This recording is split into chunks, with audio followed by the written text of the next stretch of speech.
Bismillahirrahmanirrahim. Perkenalkan, nama saya Koskan. Di sini selaku pengelola pembibitan iwak brengos, tepatnya di Jalan Palagan, Donoharjo, Ngaglik, Sleman, Yogyakarta. Nah, kita bergerak di bidang pembibitan ikan hias, terutama di ikan hias koki yang saat ini kita kelola. Gitu. Awalnya kita dari hobi dulu, Mas. Seneng karena kan dulu kecil tuh lihat ikan koki itu kan dengan harga yang dulu mungkin belum bisa beli. Nah, untuk saat ini sudah dewasa, udah gede, akhirnya kita juga udah bisa beli dan ternyata kita juga bisa ternak gitu loh. Dan itu untuk pemula itu sangat mudah, itu jenis koki gitu. Kalau untuk berapa tahun tuh berarti sudah sekitar hampir 10 tahunan, Mas. Untuk modal awal dulu kita modal cuma 200.000 dulu, Mas. Itu dari hobi, jadi relatif kalau untuk modal sebenarnya. Jadi kalau untuk di pembibitan iwak brengos itu kita ada beberapa jenis yang kita budidayakan. Itu ada jenis oranda, ada jenis rancu, ada jenis domekin, ada jenis ryukin, terus ada yang jenis bulky. Koki kan jenisnya banyak ya. Setiap kontes koki itu kan cara penilaiannya itu kan beda-beda. Makanya kalau ini dijelaskan untuk yang bagus kualitas yang tergantung nanti di jenisnya masing-masing gitu loh. Ada rancu itu harus kurvanya harus bagus, dia benar-benar proporsional, terus renangnya. Nah, nanti ada oranda itu ada dua, ada oranda rostyle, ada oranda shortyle. Nah, oranda rostyle itu benar-benar harus secara anatomi fisiknya itu fin atas, itu harus tegak, nggak boleh ada geser sedikit aja itu udah minus gitu loh. Nah, terus nanti ekornya harus rapi, bener-bener rapi, nggak boleh ada bengkokan. Itu tuh memang harus perfect. Kalau untuk koki itu sebenarnya lebih perfect lah untuk penilaian nih. Domekin tuh harus bener-bener bodinya bagus, bulat, terus fin atas itu nggak boleh bengkok. Ketika dia berenang itu harus stabil. Kalau untuk domekin itu punuk sama matanya itu hampir mendekati. Terus nanti ada jenis yang oranda shortyle. Oranda shortyle itu dia harus proporsional antara kepala dan ekor. Karena shortyle itu kan dia ekornya kan kecil, Mas, di belakang. Jadi posisi bentuk ikan itu harus benar-benar dilihat dari depan itu benar-benar dia proporsional. Caranya dia berenang. Lebih detail, Mas, sebenarnya kalau untuk koki. Tapi di jenisnya masing-masing gitu. Dari mulai penjodohan sampai menetas itu umurnya seminggu. Nah, untuk penjualan, kita kan memang fokusnya di pembibitan. Jadi kita jualnya kecil-kecil. Dari ukuran 2 minggu kita sudah bisa jual.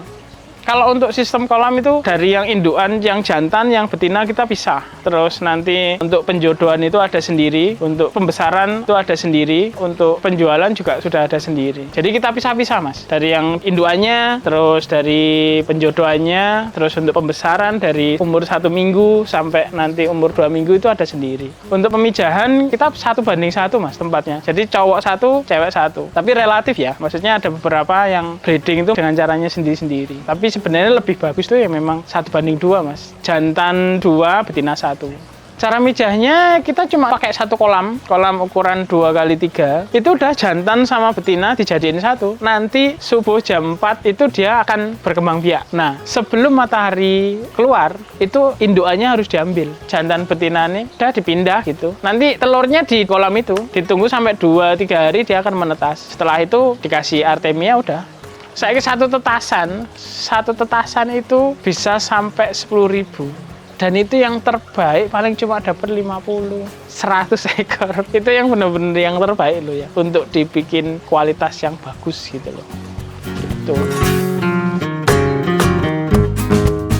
Tantangan untuk budidaya ikan koki itu lebih ke cuaca, Mas, terutama cuaca. Kalau cuaca kan kita sudah tidak bisa kita tolak gitu loh. Tapi yang paling utama itu kita jaga kualitas airnya, Mas. Untuk kualitas air, untuk kebersihan, untuk asupan makannya itu memang harus kita benar-benar jaga. Karena kan kita kualitasnya kan banyak, Mas, ya. Jadi benar-benar dari pakan, dari air, dari kebersihan itu harus benar-benar dijaga. Kita tidak bisa sembarangan kalau untuk koki itu. Bahkan sendiri kalau untuk indukan kita pakai pelet. Nanti untuk buraya yang baru netas itu kita pakai artemia. Habis itu full casut, cacing sutra. Nah, itu sampai di umur 1 bulan, Mas. 1 bulan itu full casut. Nah, itu full casut itu habis itu udah kita bisa jual. Gitu.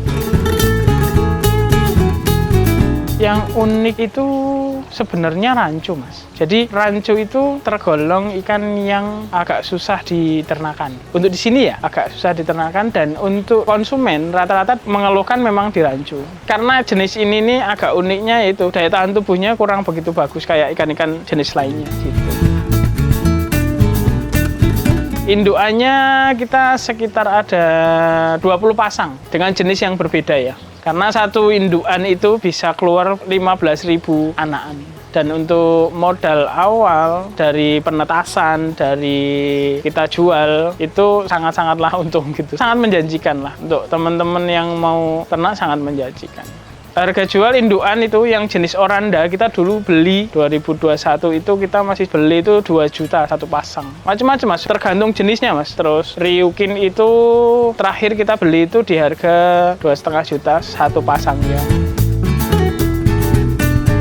Kita jual itu di umur 1 bulan, Mas. Biasanya di sini ini kan karena kita kan jualnya bibit ya, Mas ya. Jadi yang datang ke sini itu biasanya untuk pembesaran, terus dari seller-seller biasanya ada yang ngambil cuma 100, 200. Cuma harganya kalau yang 100, 200 itu harganya beda, biasanya gitu. Karena kalau yang langsung ngambil semuanya itu biasanya dari pihak pembesaran.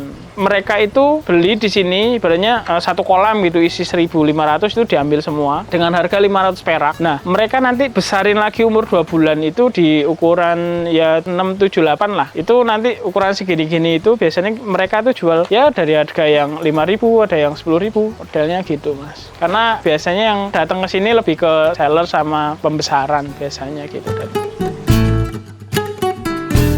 Nah, kelebihannya di sini itu kita jual itu tanpa disortir, Mas. Jadi biasanya teman-teman terus bakul-bakul yang ngambil di sini mereka yang nyortirin. Jadi sama mereka disortir yang bagus-bagus. Mereka tuh jual yang ukuran 78 tuh bisa sampai 400.000 satu ekornya, Mas itu. Satu ekornya bisa mahal, tapi dengan catatan ya memang dia sortir, dipilih yang terbaik dan biasanya untuk kontes. Karena kita ngambil indukan tuh enggak sembarangan ngambil yang asal jantan betina kita beli di kios atau di temen yang murah yang penting jodoh itu enggak. Jadi memang dari segi indukan di sini ini memang indukan yang berkualitas gitu loh. Terutama terah-terah yang memang dulu tuh sering dibuat untuk kontes gitu. Yang jelas untuk di sini kita nyari yang terbaik untuk indukannya.